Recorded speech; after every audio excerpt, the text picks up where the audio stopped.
नमस्कार, मैं दीपक शर्मा, मेरे यूट्यूब मंच पर आपका स्वागत। दोस्तों, सरकार में बैठे लोगों को ऐसा लगता है कि वो ताकत के बल पर सब कुछ कर लेंगे, लेकिन अक्सर उनका दांव उल्टा भी पड़ जाता है। अब बिहार का ही मामला देखिए। बिहार में 3 महीने के बाद चुनाव है, बड़ा ज़बरदस्त चुनाव है, डिसाइसिव इलेक्शन है। और इस बार इस इलेक्शन में बीजेपी ने यानी गुजरात लॉबी ने एक ऐसा नायाब प्लान, एक ऐसा फूल प्रूफ प्लान तैयार किया था कि उनको लग रहा था कि अब तो जीत पक्की है। लेकिन एक्चुअल में हुआ क्या कि ये जो प्लान है इस पर पानी फिरता हुआ दिख रहा है। और सच ये है कि विदेश में बैठे मोदी और दिल्ली में बैठे अमित शाह की नींदें उड़ी हुई हैं, क्योंकि ये मामला, इलेक्शन का मामला, सुप्रीम कोर्ट पहुंच गया है। अब दोस्तों, सुप्रीम कोर्ट में आज क्या हुआ, सोमवार को क्या होने जा रहा है, क्या ये पूरा गेम रुक जाएगा, पानी फिर जाएगा जो मैंने कहा, ये तो मैं आपको आगे बताऊंगा। लेकिन बात यह है कि गुजरात लॉबी की, शाह साहब की नींद क्यों उड़ी है। नींद इसलिए उड़ी है क्योंकि अमित शाह के जो चहेते ऑफिसर थे, ज्ञानेश कुमार साहब, जो अब आज की तारीख में इस देश के चीफ इलेक्शन कमिश्नर हैं, इन्होंने एक बड़ा ज़बरदस्त प्लान तैयार किया था बिहार में इलेक्शन को लेकर, वोटर लिस्ट को लेकर। वो जो खेल था, उस खेल को ही आज चैलेंज कर दिया गया, यानी उस खेल की परतें ही सुप्रीम कोर्ट में खोलकर रख दी गई हैं। और सच्चाई यह है कि अगर जज दमदार हुआ तो फिर यह खेल रुक भी सकता है। दूध का दूध, पानी का पानी हो सकता है अगले हफ्ते तक। अब दोस्तों, इससे पहले कि मैं असली खबर पर आऊँ, मैं आपसे चंद सेकंड चाहता हूँ कि खेल क्या था, थोड़ा सा उसको रिकैप कर दूँ आपकी जानकारी के लिए। हुआ यह था कि ये जो ज्ञानेश कुमार हैं, अमित शाह के बहुत खास अफसर रहे, इन्होंने इस बार चुनाव से, इलेक्शन से 2 महीने पहले एक फरमान जारी किया। और फरमान ये था कि साहब, हम इलेक्शन की जो वोटर लिस्ट है इसको दोबारा रिवाइज करेंगे, इसकी फिर से सघन जांच करेंगे कि कौन बोगस वोटर है, कौन असली वोटर है। अब सवाल इस बात का है कि अचानक ये फरमान जब जारी हुआ तो विपक्ष के कान खड़े हो गए कि भाई ऐसा क्या है। और सबसे बड़ी बात, ज्ञानेश कुमार ने कहा कि वोटर आईडी कार्ड या आधार आईडी कार्ड या राशन कार्ड या लेबर कार्ड, मनरेगा कार्ड, ये सब नहीं, बर्थ सर्टिफिकेट लाइए, बर्थ सर्टिफिकेट लाइए और भी बहुत से ज़रूरी दस्तावेज लेकर आइए, तब आपका वोटर आईडी कार्ड बनेगा। अब सवाल इस बात का है कि बर्थ सर्टिफिकेट बिहार में, ऐसा लोग कहते हैं, जानकार कहते हैं कि 70-80% लोगों के पास, एक बहुत बड़ी आबादी के पास, खासकर जो देहात क्षेत्र में रह रही, कस्बों में रह रही, उनके पास बर्थ सर्टिफिकेट नहीं है। और जो सर्टिफिकेट है, जैसे आधार या राशन कार्ड या मनरेगा, उसको इलेक्शन कमीशन मान नहीं रहा है। अब पूरे 8 करोड़ बिहारियों का वोटर लिस्ट जो है उसको साइड कर दिया गया है। अब नए सिरे से जो है वोटर्स बनाए जाएंगे। अब ये साफ तौर पे सवाल उठता है कि ठीक चुनाव से 2 महीने पहले आप ये काम क्यों कर रहे हैं। अब सुप्रीम कोर्ट में इस पूरे मामले की या इलेक्शन कमीशन की इस खेल की जो परतें खोल रहे हैं, जो साहब यानी मशहूर वकील प्रशांत भूषण, उन्होंने आज अपनी पिटीशन में दोस्तों एक बात साफ साफ कही है कि जब बिहार के इलेक्शन को लेकर वोटर लिस्ट पहले से ही रिवाइज कर दी गई थी, जब 29 अक्टूबर 2024 से लेकर 6 जनवरी 2025 तक, अक्टूबर, नवंबर, दिसंबर, जनवरी, जब इन 3-4 महीनों में वोटर लिस्ट फिर से रिवाइज की इलेक्शन कमीशन ने बिहार में, और जो लोग मर गए थे, जिनकी मृत्यु हो गई थी, जो नहीं रहे इस दुनिया में, या जो लोग बिहार से माइग्रेट कर गए या कुछ और कारण की वजह से, या जिनके पास प्रमाण नहीं थे, जब उन सब के नाम काट दिए गए, उन सब वोटर्स की पहचान कर ली गई, लिस्ट रिवाइज कर ली गई जनवरी में, तो फिर इलेक्शन से 2 महीने पहले दोबारा वोटर लिस्ट क्यों बनाई जा रही है। और इस पिटीशन में यह भी कहा गया है कि साहब, अगर आप दोबारा वोटर लिस्ट बना रहे हैं और 1 महीने के अंदर 8 करोड़ वोटर्स उनको सत्यापित कर रहे हैं, उनकी जांच कर रहे हैं डॉक्यूमेंट्स की, तो फिर आप उसमें बर्थ सर्टिफिकेट क्यों मांग रहे हैं, आप आधार कार्ड को वैलिड क्यों नहीं मान रहे, आप राशन कार्ड को वैलिड क्यों नहीं मान रहे, आप अपने ही वोटर आईडी कार्ड को वैलिड क्यों नहीं मान रहे हैं। जब पर्सन टू पर्सन घर घर जाकर आप चेक कर रहे हैं पता चेक कर रहे हैं, सब कुछ चेक कर रहे हैं, फोटो खींच रहे हैं, तो फिर आप बर्थ सर्टिफिकेट क्यों मांग रहे हैं? ऐसा डॉक्यूमेंट जो बहुत से लोगों के पास नहीं है। तो क्या इसके पीछे गरीब, अति पिछड़ा, मुस्लिम, गांव में काम करने वाला या माइग्रेंट लेबर, इन सब के वोट काटने का खेल है? क्या ये खेल है? यानी कहीं ना कहीं डिसएडवांटेज इंडिया अलायंस के वोट काटने की साजिश है।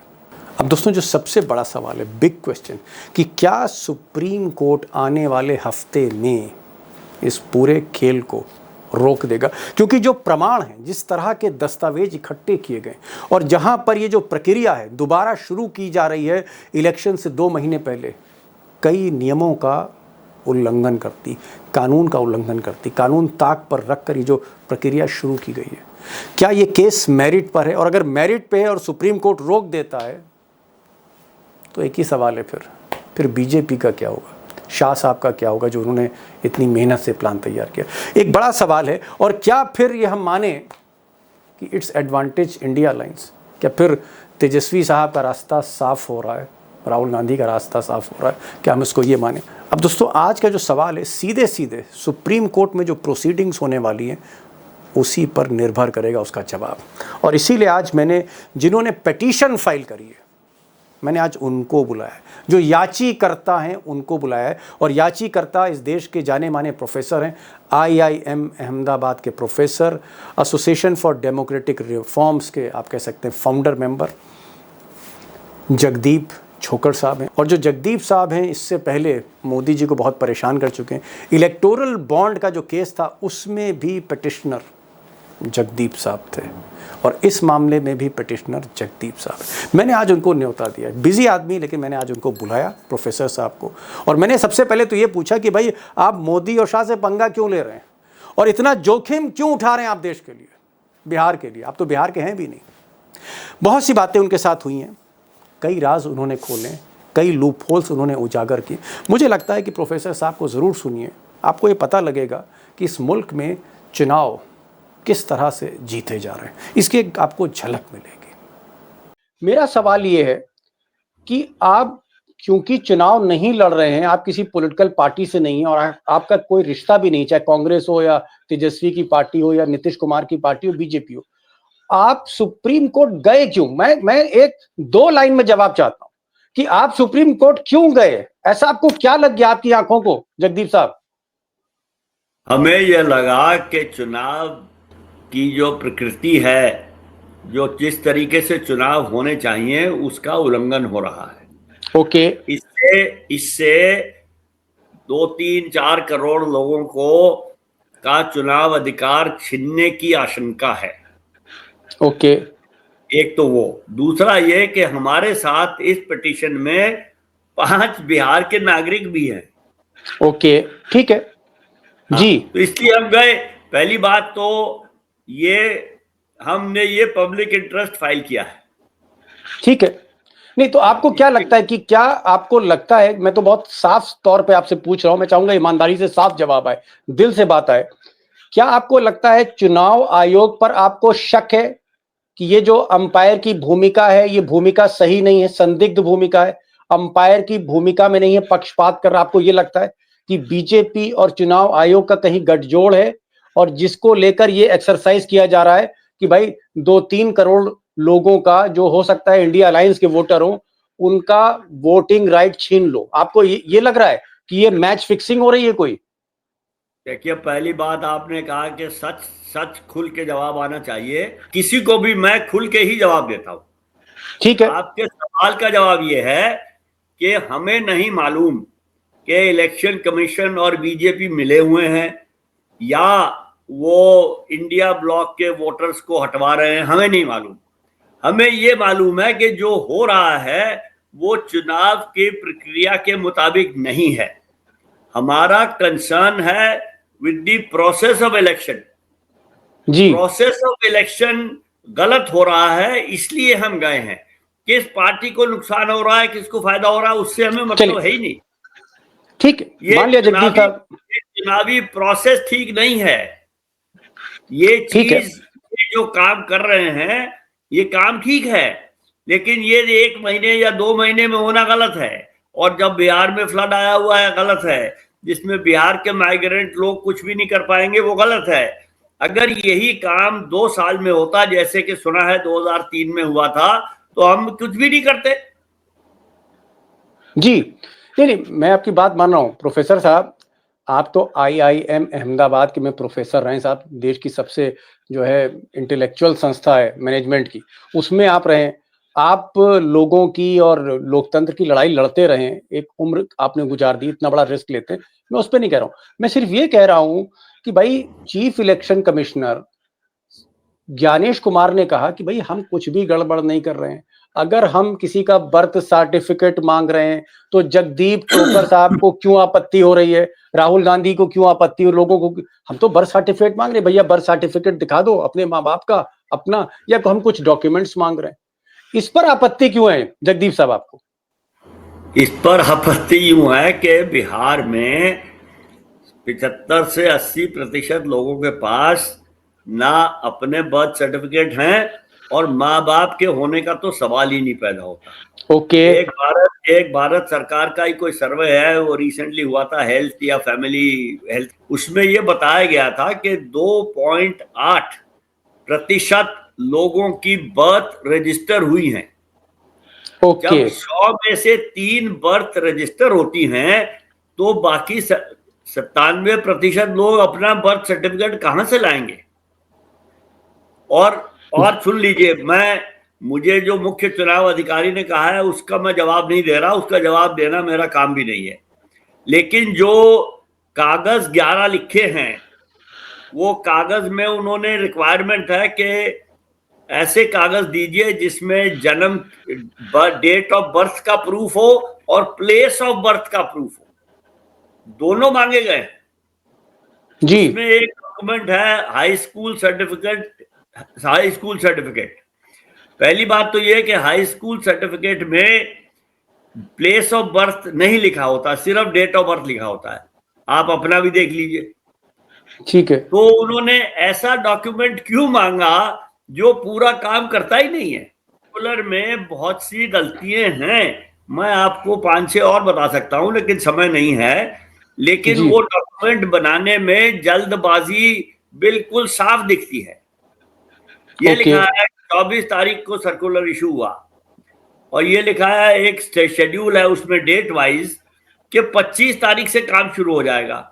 आपने भी पिछले अपनी जिंदगी में देखा होगा कि कितने सरकार में या सरकार जैसे महकमे हैं जहां जिस तारीख को चिट्ठी आए उसके अगले दिन से काम पूरी जोर शोर से शुरू हो जाए। और काम क्या है? 8 करोड़ मतदाताओं के पत्र प्रिंट होंगे, उसके लिए कागज चाहिए, कंप्यूटर चाहिए, प्रिंटर चाहिए, प्रिंट करने के लिए लोग चाहिए। एक है कि 80,000 बूथ लेवल ऑफिसर्स की ट्रेनिंग होगी और तीसरे दिन इंडियन एक्सप्रेस में खबर छपती है कि 80,000 बूथ लेवल ऑफिसर की ट्रेनिंग हो चुकी है 3 दिन में। ट्रेनिंग होने के पहले होना चाहिए कि ट्रेनिंग मटेरियल बनाना पड़ता है। मैंने जिंदगी भर ट्रेनिंग की है कि क्या क्या चीजें ट्रेनिंग में बताई जाएंगी, कैसे बताई जाएंगी, क्या कागज होगा, क्या PPT होगी, उसके लिए सामान चाहिए, उसके लिए लोगों को अलग अलग जगह इकट्ठा करना होता है। वो सारा काम 3 दिन में 80,000 लोगों का हो गया। इसको तो देख के लगता है हमने एक वर्ल्ड रिकॉर्ड एस्टैब्लिश कर दिया है जी। तो ये जल्दबाजी में हो रहा है काम, ये दिक्कत है सबसे बड़ी। चलिए साहब, मान ली प्रोफेसर साहब आप तो मैनेजमेंट गुरु हैं, आपकी मैंने बात मान ली। मुझे ये बताइए कि अगर बर्थ सर्टिफिकेट की जगह कुछ तो मांगना पड़ेगा। आप इलेक्शन कमीशन को नागरिकता या तस्दीक करना कि भाई ये सही आदमी के पास वोटर कार्ड है, वो रिवाइज करना, उससे तो नहीं रोक सकते। मेरा जो सवाल है जगदीप साहब वो ये है कि ठीक है, आप ये सही बात कह रहे हैं कि बर्थ सर्टिफिकेट लोगों के पास नहीं है, तो फिर बर्थ सर्टिफिकेट की जगह कोई तो सर्टिफिकेट आप बताइए कि जो दे दें इलेक्शन कमीशन को। आप ये बताइए कि देश में सबसे कॉमन सर्टिफिकेट क्या है आजकल? आधार है। आधार उस लिस्ट में नहीं है। ओके। अब ये मैं आपको कैसे समझाऊं कि आधार लिस्ट में नहीं है? क्यों नहीं है मैं नहीं जानता। दूसरी बात, 4 तारीख के इंडियन एक्सप्रेस में एक बड़ी डिटेल्ड ग्राउंड रिपोर्ट छपी थी, ये परसों तरसों की बात है, वो उसको लिखा था दामिनी नाथ और संतोष सिंह ने, फ्रंट पेज पे छपी थी, सबसे बड़ी खबर। उसमें वो करीब 5, 7, 10 गांवों में गए और लोगों से पूछा कि आपके पास कौन सा कार्ड है। बिना किसी हिचकिचाहट के लोगों ने कहा हमारे पास आधार कार्ड है, वोटर आईडी कार्ड है और लेबर कार्ड है। लेबर मनरेगा कार्ड वाला, शायद वो मनरेगा कार्ड को कहते हैं जी। लेकिन ना तो उस 11 डॉक्यूमेंट की लिस्ट में आधार कार्ड है, ना वोटर आईडी कार्ड है, वो इलेक्शन कमीशन का अपना लिया हुआ है, ना मनरेगा कार्ड है। तो ये 3 चीजें लोगों के पास होती हैं, इनको आपको देखना चाहिए। और 1955 में सुप्रीम कोर्ट ने ये कहा था कि जो आदमी जिसका नाम ऑलरेडी इलेक्टोरल रोल में है उसको आपको ये मानना पड़ेगा, अज्यूम करना पड़ेगा कि ये सिटीजन है। आप एग्जिस्टिंग इलेक्टोरल रोल के बेसिस पे उसके डॉक्यूमेंट देख लीजिए। लेकिन इन्होंने तो 1 जनवरी 2003 के बाद सब लोगों को नॉन सिटीजन मान लिया है। मैं अब गलती तो मैं क्या कहूं, चूक मैं क्या कहूं, अब मैं नहीं जानता इसको क्या कहूं, लेकिन वो जितने लोग हैं उन सब को अब अपनी नागरिकता नए सिरे से साबित करनी होगी, जिसका प्रावधान ना रिप्रेजेंटेशन ऑफ पीपल एक्ट में है, ना रजिस्ट्रेशन ऑफ इलेक्टर्स रूल्स में है, और वो काम होम मिनिस्ट्री का है जी। इलेक्शन कमीशन का काम सिटीजनशिप एक्ट को इम्प्लीमेंट करना नहीं है, उनका काम है रिप्रेजेंटेशन ऑफ पीपल एक्ट को इम्प्लीमेंट करना जी। लेकिन वो कर कुछ और रहे हैं। नहीं जगदीश साहब, मैं कह रहा हूं कि ठीक है, आपने ये कहा कि बर्थ सर्टिफिकेट लोगों के पास नहीं है और बहुत से नहीं है, उनसे आधार मांग लीजिए। लेकिन आप एक और बात कह रहे हैं, आप कह रहे हैं कि जो गरीब लोग हैं, जो गांव में रहते हैं, कस्बों में रहते हैं या मजदूरी करते हैं दूसरे राज्यों में, आप कह रहे हैं कि 75%, 75% इस तरह के वोटर वोट नहीं कर पाएंगे। ये जो 75% है, ये आप फिगर कहां से कोट कर रहे हैं? मतलब कोई आपकी स्टडी होगी? ये फिगर नहीं है, स्टडी नहीं, ये मेरा अंदाजा है।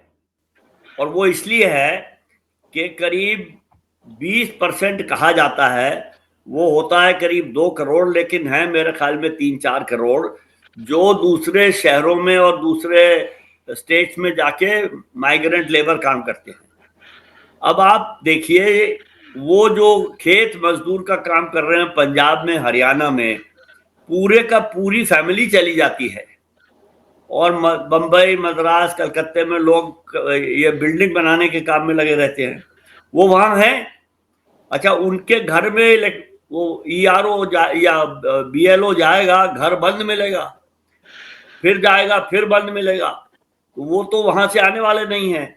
उनके लिए इलेक्शन कमीशन ने जो प्रावधान किया है वो ये लिखा है कि जो लोग अपने घर में नहीं हैं या नहीं मिलते, बार 2-3 दफा जाने के बाद वो इलेक्शन कमीशन की वेबसाइट से अपना इन्यूमरेशन फॉर्म डाउनलोड कर सकते हैं और उसको भर के अपलोड कर सकते हैं। अब आप ये सोचिए कि जो माइग्रेंट मजदूर बंबई में या पंजाब में काम कर रहा है या कर रही है, उसके पास ये डाउनलोड अपलोड करने की सुविधा है, उसके पास ये करने की क्षमता है, तो 20-25% तो वही खत्म हो गए, उनका तो वोटर बनेगा ही नहीं, तो 80% तो यही हो गया। अच्छा, फिर बिहार के गांवों में जाइए, मेरा ड्राइवर छुट्टी जाता है बिहार, वो वहां मेरा सेलफोन नहीं उठाता है, मैं उससे पूछता हूँ यार फोन क्यों नहीं उठाते, कहते हैं जी बिजली नहीं आती, फोन चार्ज नहीं कर सकते। तो गांवों में लोगों के, जो लोग अपने खेत में काम कर रहे हैं या किसी और के खेत में मजदूरी कर रहे हैं, वो घर पे बैठ के BLO की इंतजार करेंगे या वो फिर कहां से डाउनलोड करेंगे? हो सकता है चलो 75% लाओ तो 60% हो, तो कम है कोई। मैं तो कहता हूँ एक आदमी भी वंचित रह जाए तो चुनाव गलत है। चलिए, एक चीज और, आप सुप्रीम कोर्ट से क्या चाहते हैं? मतलब जब इतनी बड़ी आप लड़ाई लड़ रहे हो, आप सुप्रीम कोर्ट से क्या चाहते हो कि वो आधार कार्ड मान ले या इसको रद्द कर दे प्रक्रिया को, क्या चाहते हो? आपने प्रेयर क्या की है? हमारी पहली प्रेयर है कि इस प्रक्रिया को बंद रद्द कर दे, क्योंकि ये प्रक्रिया जिस रूप में अभी होने का कोशिश हो रही है वो सरासर गलत है और वो असंभव है। अगर उसको जल्दबाजी में हाबड़ ताबड़ में करेंगे भी तो उसमें गलतियां होंगी, इतनी गलतियां होंगी कि बहुत से लोग अपने वोट के अधिकार से वंचित हो जाएंगे। लेकिन अगर सुप्रीम कोर्ट सोचती है कि इसको अभी बंद करना ठीक नहीं है तो इसको स्टे कर दे, इसको ओके, टेम्परेरी रूप से बंद कर दे, पहले इस पर रोक दे, पूरी इस पर रोक लगा दे। पहले इस पर रोक लगा दे, पूरी हियरिंग हो जाए, उसके बाद जो फैसला हो वो करे। और अगर रोक भी ना लगे और सुप्रीम कोर्ट कहे कि भाई रद्द भी नहीं करे, अब तो प्रक्रिया शुरू हो गई, तो क्या आप चाहते हैं कि ये बर्थ सर्टिफिकेट या कुछ जो डॉक्यूमेंट्स हैं उसकी जगह आधार कार्ड देखिए, को अगर ये ना हमारा काम है ना सुप्रीम कोर्ट का काम है, ये काम इलेक्शन कमीशन का है और ये काम इलेक्शन कमीशन को ठीक से करना पड़ेगा। ये नहीं है कि जैसे उनकी मर्जी है वो ऐसे डॉक्यूमेंट लिख दे। वो मैंने आपको बताया हाई स्कूल कि उसमें प्लेस ऑफ बर्थ होती नहीं है।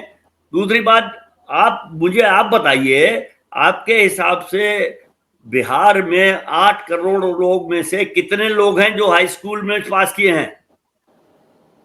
जी, सारे 8 करोड़ के पास हाई स्कूल सर्टिफिकेट है? नहीं है।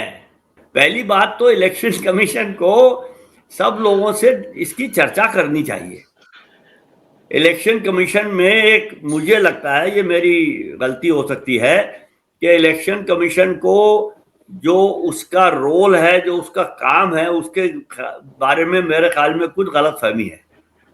इलेक्शन कमीशन जो आर्टिकल 324 में चुनाव वो संविधान में लिखा है, इलेक्शन कमीशन का काम यह है कि वो नागरिकों को जो मत डालने का अधिकार है उसके लिए नागरिकों की मदद करे, नागरिकों को फैसिलिटेट करे कि वो अपना मत कैसे डालें, वो अपना जो राइट टू वोट है उसको कैसे एक्सरसाइज करें। इस हिसाब से देखें तो इलेक्शन कमीशन एक, जिसको अंग्रेजी में कहते हैं सर्विस ऑर्गेनाइजेशन, उसको देश के नागरिकों को सर्विस देनी चाहिए, उनकी सेवा करनी चाहिए, उनकी मदद करनी चाहिए कि वो अपना वोट कैसे डाल सके।